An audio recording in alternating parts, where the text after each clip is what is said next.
Presiden Joko Widodo menganugerahkan gelar pahlawan nasional kepada 5 tokoh dari berbagai daerah yang telah berjasa bagi bangsa dan negara. Penyerahan penghargaan tersebut dilakukan dalam rangka Hari Pahlawan tahun 2022.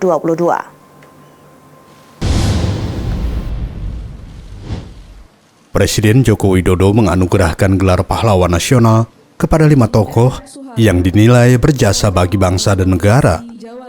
Para ahli waris menerima secara simbolik anugerah gelar pahlawan nasional itu.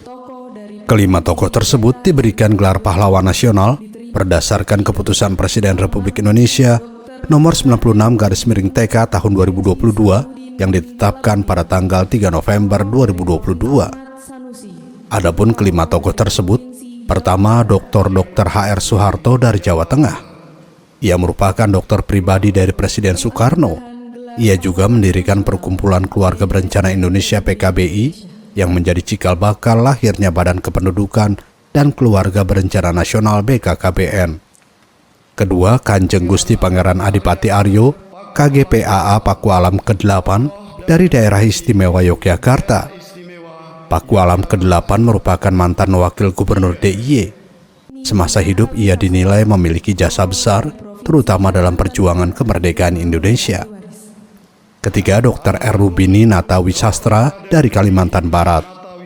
Semasa hidup, Rubini ingin menurunkan angka kematian ibu dan anak saat melahirkan yang kerap terjadi di praktik bidan tradisional atau dukun beranak. Rubini merupakan dokter lulusan Stovia atau Sekolah Kedokteran Bumi Putra dan NIAS atau Netherlands Industrial Arts School, Surabaya. Keempat, Haji Salahuddin bin Talabudin dari Maluku Utara. Salahuddin adalah tokoh yang memimpin pergerakan melawan penjajah di wilayah Maluku Utara.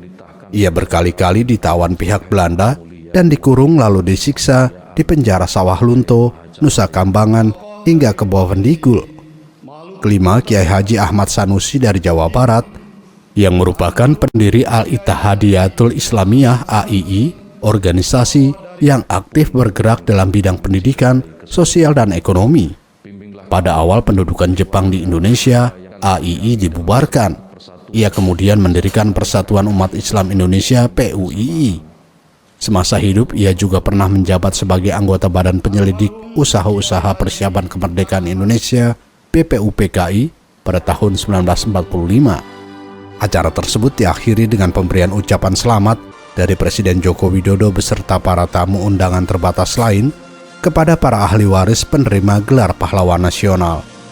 Nusantara TV melaporkan.